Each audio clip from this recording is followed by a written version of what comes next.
और संतों की कृपा से जीवन में कितना परिवर्तन आता है व्यास जी, इसका मैं आपको कोई प्रमाण नहीं दूंगा। मैं आपको कोई किसी और दूसरे की कहानी नहीं सुनाऊंगा, मैं तो अपनी कथा कहता हूं। व्यास जी बोले आपकी? बोले हां, कि हम पुरातीत भवे भवम मुने दास्यास्तु कस्याश्चन वेदवादिनाम। मैं पूर्व जन्म में एक दासी का पुत्र था महाराज। मेरी मां अनपढ़, बड़ी अशिक्षित, बड़ी सीधी सादी, लेकिन परिस्थिति यह बन गई महात्मा जी, व्यास जी, कि मेरा जन्म हुआ, मेरे पिताजी मर गए। अब लो, एक तो अनपढ़ माता, उसका में इकलौता बेटा, इधर बेटे के जन्म की खुशी, उधर पति के मरने का दुख।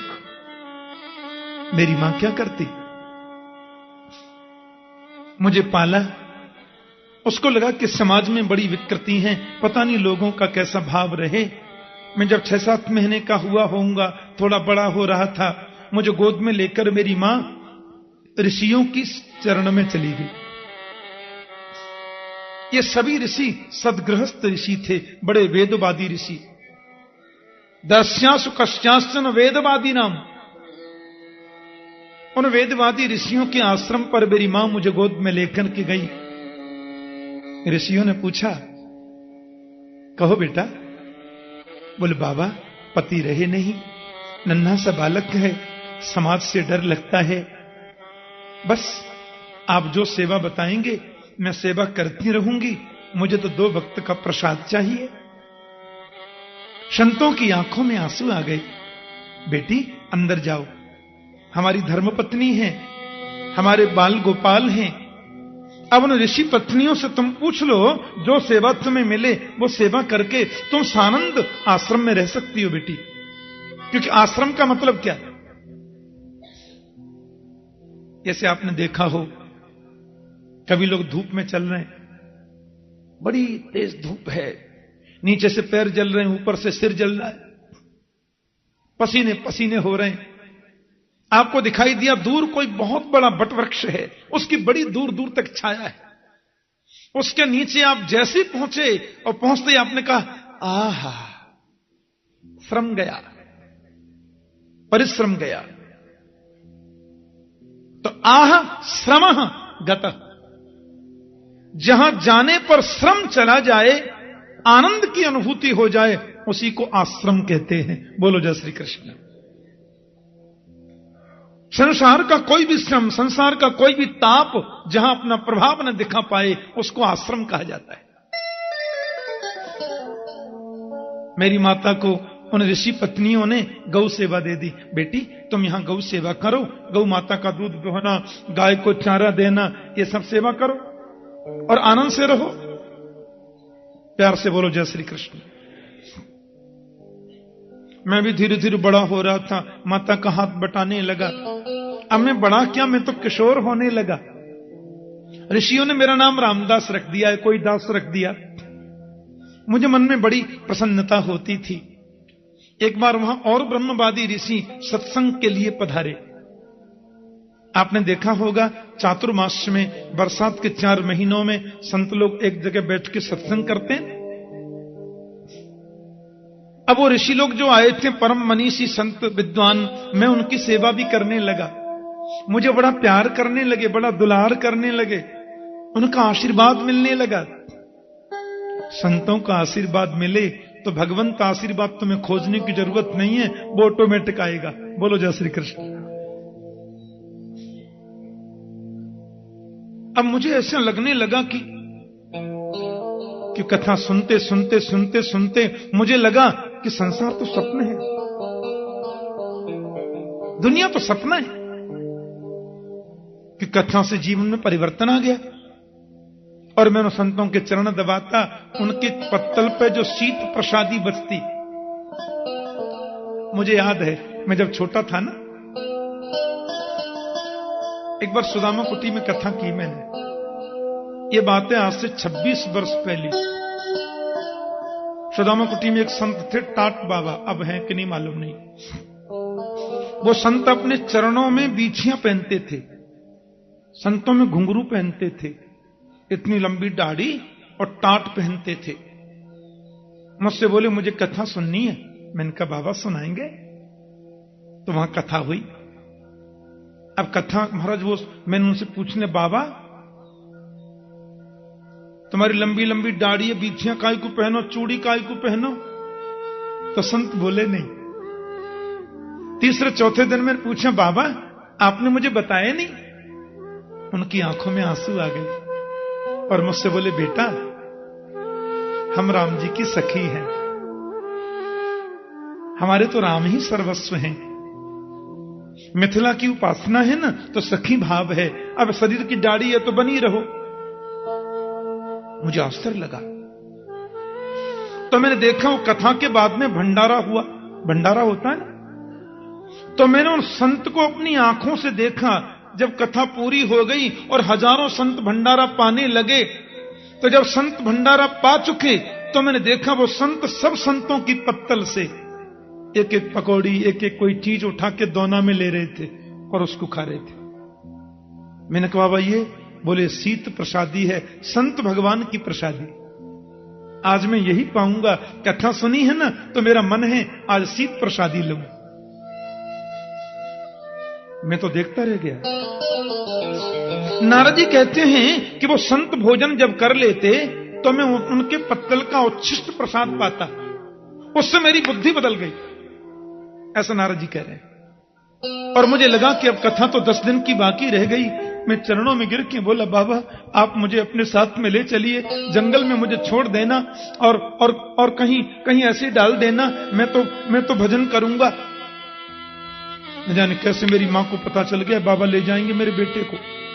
हाँ, मां रोकर बोली, बाबा मेरे पुत्र को ले मत जाना,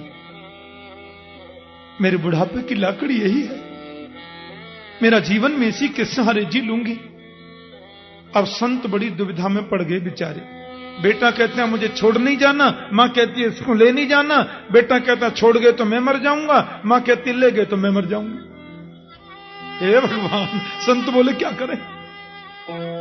तो नारद जी कहते हैं सब संतों ने मुझे पास में बुलाया। बोले वत्स जिद नहीं करते। हाँ तुम जानते हो माता प्रथम गुरु होती है, अपनी मां की सेवा करो। ये मां बहुत भोली है, इसकी सेवा से तुम्हें परम आनंद मिलेगा। रही आध्यात्मिक जगत की बात, तो हम तुम्हें प्रभु से मिलने का मंत्र देखे जाते हैं, और माताजी के शरीर का जब अंत हो जाए तो तुम स्वतंत्र हो बन जाने के लिए। अभी तो तुम मन को ही बन बनाओ। नारद जी कहते हैं वो जाने लगे तो मैंने उनके चरणों में प्रणाम करके पूछा, कुछ दे जाओ महाराज। तो संतों ने मुझे आशीर्वादात्मक मंत्र दिया। इसको बोलते हैं वासुदेव गायत्री। जैसे गायत्री मंत्र होता है ना, गायत्री मंत्र माइक पे बोलना मना है, इसलिए आपने देखा होगा कि पंडित जी लोग जब यज्ञ कराते हैं तो पूरे मंत्र वो जोर जोर से बोलते हैं, पर गायत्री मंत्र बोलने का टाइम जब आता है तो पंडित जी जो है वो मंत्र बोलते हैं मन ही मन में, खाली स्वाहा बोलते हैं जोर से बस। वेद का सर्वोच्च मंत्र है ना गायत्री मंत्र, उसको गोपनीय रखा जाता है, गुप्त रखा जाता है। तो जैसे वो गायत्री मंत्र है, ऐसे ये वासुदेव गायत्री मंत्र है, इसको बोल सकते हैं सब जगह। वैसे बोलना तो ये पवित्र अवस्था में चाहिए, पर उस गायत्री मंत्र की तरह इसमें इतने कठिन नियम नहीं है। उन संतों ने मुझे मंत्र दे दिया, नमो भगवते तुभ्यं वासुदेवाय धीमहि प्रद्युम्नाय अनिरुद्धाय नमः संकर्षणाय च। सुंदर मंत्र दे दिया। वासुदेव गायत्री नाम है इसका। एक बात कह दूं, ओम नमो भगवते वासुदेवाय, इस मंत्र का कलयुग में कोई 48 लाख बार जाप करे तो भगवान उसको दर्शन देते हैं। देखो ऐसा संतों ने आदेश किया है, ग्रंथों में लिखा है। ओम नमो भगवते वासुदेवाय मंत्र का 48 लाख बार कोई जाप करे तो गोविंद उसको दर्शन देते हैं। पक्की बात है, कन्फर्म। एक माता जी बोली, मारो के जावे आपा तो कल से शुरू कर दे सिया। मैंने कहा क्या कहा माता? अजी महाराज कल से शुरू कर देते हैं, 48 लाख में कौन लगती है, कुछ तकलीफ थोड़ा ही है, भगवान तो मिल जाएंगे। मैंने कहा कर लो। कब से कर रही हो? बोले कल से शुरू कर देंगे। हमने कहा पर दूसरा नियम तो आपने सुना ही नहीं। मैया बोली क्या? मैंने कहा जब तक 48 लाख मंत्र पूरे न हो जाएं तब तक भोजन करना मना है। मैया बोली तो आपा को नहीं कर सका, हमारे बस की को नहीं महाराज, आपा को नहीं कर सका। मैंने कहा तो गुड़ का पुआ है क्या, डबल बेड पर पड़े पड़े ही जप लोगी? हां, 48 लाख जब तक पूरे न हो जाएं तब तक जमीन पर सोना चाहिए, केवल फल और दूध ले। काम क्रोध आदि को मन में आने मत दीजिए। 48 लाख पूरे नहीं होंगे उससे पहले गोविंद न मिल जाए तो जो कहो सो करेंगे। बोलो जय श्री कृष्ण। पर करो इस नियम से। मसरत डाल दी, डबल बेड पे पड़े, आधी माला जप ली, फिर चैनल बदल दिया, फिर आधी माला ये कर ली, फिर चैनल दूसरा देख लिया। ऐसे थोड़ी मिलेंगे। नारद जी कहते हैं संत मुझे मंत्र दे गए, मेरा बहुत बड़ा भाग्य था। और जब ये संत लोग जाने लगे मैं बहुत रोया, पर इस मंत्र ने मुझे बड़ी शक्ति दी। जपा सिद्धिर जपा सिद्धि, जपात सिद्धिर न संशय। मंत्र का जितना जाप करोगे ना, मंत्र तुम्हें अंदर की ताकत देगा। हां, मानसिक शक्ति, आध्यात्मिक शक्ति, आत्मिक शक्ति मंत्र देता है। नारद जी कहते हैं लेकिन मेरी मां, हे भगवान एक मिनट मुझे छोड़े नहीं। अरे रामदास कहां है? अरे मेरा पुत्र किधर है? अरे बेटे जाना नहीं। उसको लगता कहीं मैं भाग न जाऊं, क्योंकि मुझे वैराग्य चढ़ रहा था। व्यास जी एक दिन तो माला जपते जपते मैंने सोच लिया माता जी अब पधार जाएं तो ही ठीक है। हां, मुझे ऐसा सोचना नहीं चाहिए था, पर वैराग्य आ रहा था। सोच लिया सो मां मर गई। एकदा निर्गताम गेहम दुहंती निष्गम पथि, सर्वोपदस्पदास्पृष्ट कृपणाम कालनोदित। एक दिन मेरी माता गाय धोने के लिए गई, सो मां को काले नागर ने डस लिया और माता जी मर गई। मैंने तो इनको भगवान का अनुग्रह समझा, सीधा वन में चला गया और वहां जाकर के इसी मंत्र का मैंने जाप प्रारंभ कर दिया। 2 मिनट मेरे संग बहुत भाव से गाइए। हो सकता है नारद जी के संग हमको ही थोड़ा दर्शन हो जाए। माता की गोद में बैठे, क्या पता मां कृपा कर दे।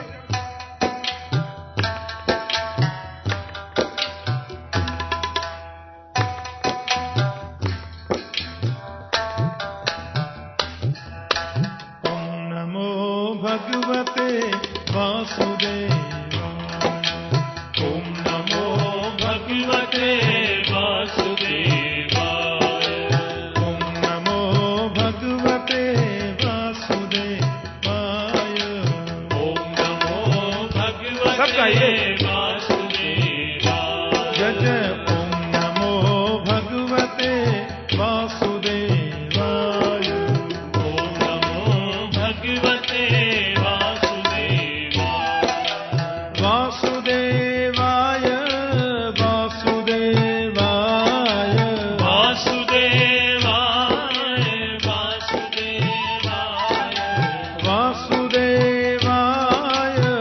वासुदेवाय, वासुदेवाय, वासुदेवाय, ओम नमो भगवते वासुदेवाय, ओम नमो भगवते वासुदेवाय, जय जय ओम नमो भगवते वासुदेवाय, गाइए भगवते वासुदेवाय, वासुदेवाय नंदनंदनाय, वासुदेवाय नंदनंदनाय, वासुदेवाय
प्रकट हो गए, अंतर्धान भी हो गए, मैं रोया।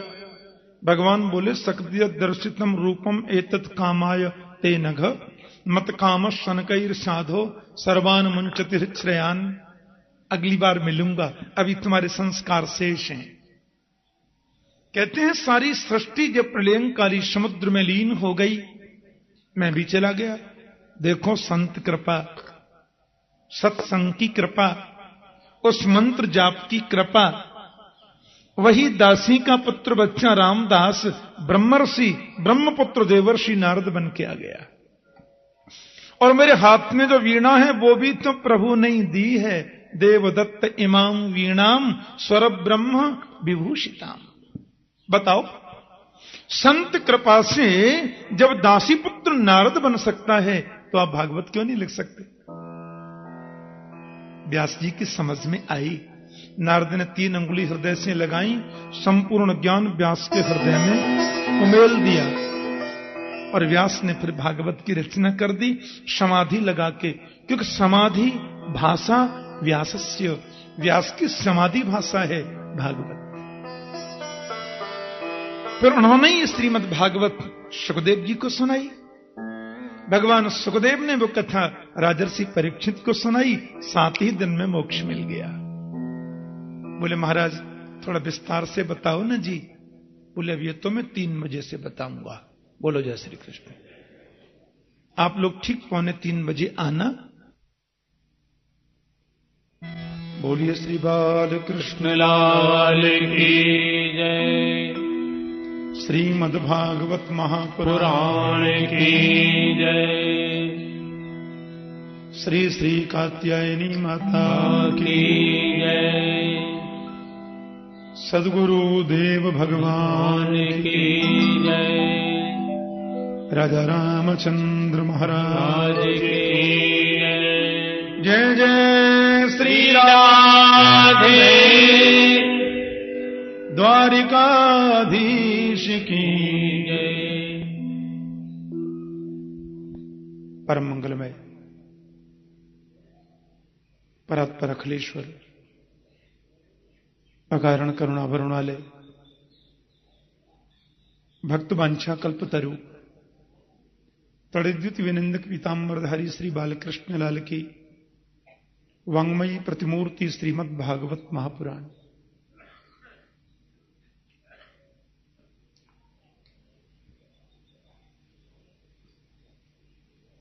माता कात्यायनी के चरणों में बैठकर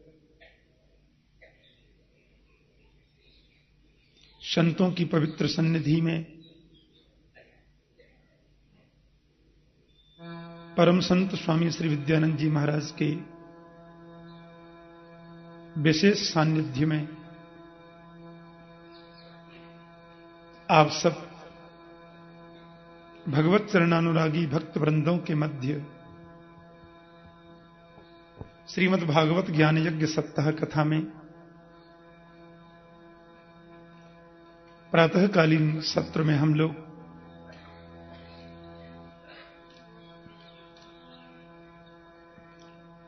व्यास चरित्र श्रवण कर रहे थे। नारद के आशीर्वाद और पूर्ण सहयोग से भागवत की पवित्र दिव्य संरचना हुई। शौनकादि ऋषियों की पवित्र मंडली विराजित है। व्यास आसन पर परम वंदनीय संत श्री सूत जी महाराज आसीन हैं। ऋषियों के पवित्र प्रश्नों के उत्तर में बता रहे हैं। महर्षि वेदव्यास जी ने भागवत को लिखा तो सही, समाधि भाषा व्यासस्य, लेकिन प्रश्न यह हुआ कि भागवत सुनाऊं किसे? कौन ऐसा महापुरुष अध्ययन करने का अधिकारी है? ऐसा कौन है? नेत्र बंद करके अंतर हृदय में अपने आप को अंदर किया भागना दो प्रकार का होता है, एक बाहर दौड़ते हैं, एक अंदर दौड़ते हैं। बहिर्मुखी वृत्तियां जब होती हैं व्यक्ति की, तो हर समाधान वो बाहर खोजता है, और वृत्तियां जब अंतर्मुखी हो जाती हैं तो समाधान अंदर ही खोजता है। और अंदर समाधान को खोजना ही अंतर्दृष्टि माना जाता है, जो आध्यात्मिक जगत में नितांत जरूरी है। महर्षि वेदव्यास के हृदय से आवाज निकली, एक ही तो है जिसने काम को जीता, क्रोध को जीता, और वो है महर्षि शुकदेव, आपका अपना पुत्र।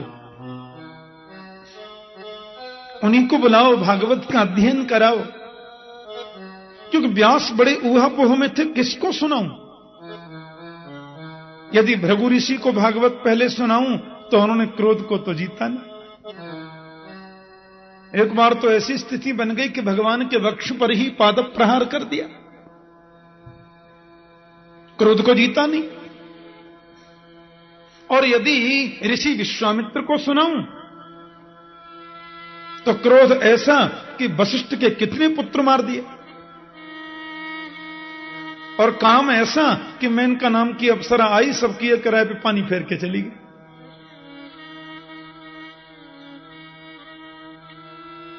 और सुखदेव को यदि बुलाया जाए, ठीक है उसने काम क्रोध को जीता है, पर वो तो निर्गुण ब्रह्म की समाधि में, ब्रह्म की समाधि में बैठा है, निर्विकार हो गया है मन। अब क्या करूं? तो व्यास के अंतर हृदय से पुनः आवाज आई, 4 अंगुल की कौपीन भी जिसने नहीं पहनी, इतना बड़ा त्याग जिसके जीवन में है, उस सुखदेव को भी आकृष्ट करने की सामर्थ्य किसी में है तो मेरी गोविंद लीला में है, गोविंद के चरित्र में है। अब ये तो समस्या बड़ी विचित्र है ना, सुखदेव को बुलाया जाए कैसे? एक तो संस्कृत स्वयं में बड़ी मीठी भाषा है, इससे मीठी दुनिया में कोई भाषा नहीं। और एक बार संस्कृत का चस्का जिसको लग जाए ना, उसको और कुछ अच्छा लगता नहीं। हां, और उसमें भी भागवत के मंत्र, बाप रे, अनूठे।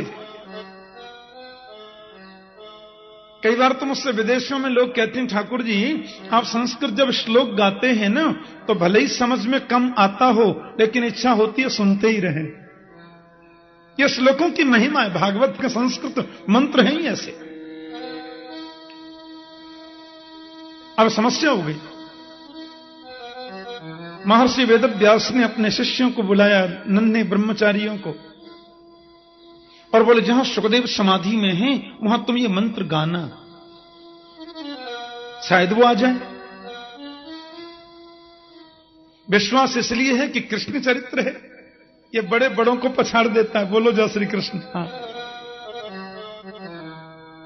मधुसूदन सरस्वती पाद कहते हैं, एक बार वृंदावन आगे गलती से, और एक बार यहां आ जाए कोई, फिर मत पूछो। हाँ,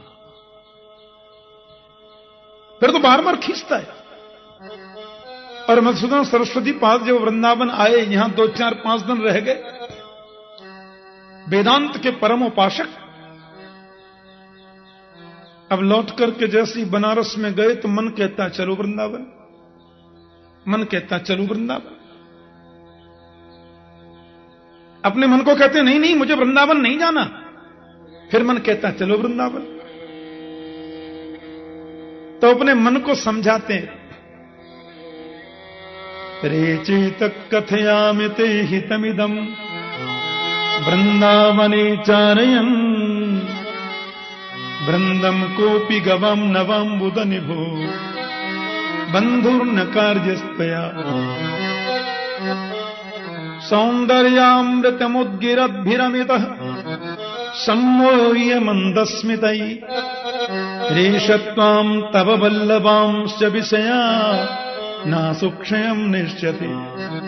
अरे मन वृंदावन जाने की बात मत करे, नहीं जाना। अब ध्यान करने बैठे तो वही टेढ़ी टांग वाला दिखे। हे भगवान क्या करूं? मन कहता चलो वृंदावन, अपने मन से कहता ठीक है, तू कहता है तो वृंदावन चलूंगा, पर वहां जाकर एक बात का ध्यान रखना। मन कहता जो कहोगे सब मानूंगा। पर वहां वो काली कमली वाला जो है ना, नन्हा सा गोपाल, उससे बंधुता मत करना, मित्रता मत कर लेना। मन कहता है तुम चलो तो सही, उसकी ओर हम देखेंगे ही नहीं। तो फिर दूसरा मन कहता है अरे देखोगे कैसे नहीं, एक बार देख जो लिया है वही खींच रहा है। अब दिन रात मन को समझाएं, कहता है चलो। फिर आगे वृंदावन 2 दिन रह के फिर चले गए काशी। किसी संत ने पूछा क्या बात है, बड़े उदास लगते हो आजकल, तुम तो काशी में वास करते थे निष्ठा से। संतों में बड़े बड़े प्रामाणिक संत मधुसूदन सरस्वती, मधुसूदन सरस्वती पाद बोले अब मुझे लगता है काशी छोड़नी पड़ेगी। क्यों? बोले दिल में घुस गया टेढ़ी टांग वाला। कि वैराग्य भी थी पथिकैरुपास्या, अपने मन की बात कह रहे हैं कि वैराग्य भी थी पथिकैरुपास्या, स्वराज्य सिंहासन लब्ध दीक्षा, पर सठेन केनापि वयम हठेन दासी कृता गोप बधू बिटेन। हे भगवान, मधुसूदन सरस्वती संत से रोते हुए बोले मैं तो वैराग्य बीथी पथिकई रूपास्या, वैराग्य की बीथियों के पथिकों का उपासक था। स्वराज्य सिंहासन लब्ध दीक्षा, अहम ब्रह्मास्मि तत्त्वमसि प्रज्ञानम ब्रह्म अयम आत्मा ब्रह्म, इसकी दीक्षा ले चुका था। पर क्या बताऊं, गलती से एक बार वृंदावन चला गया।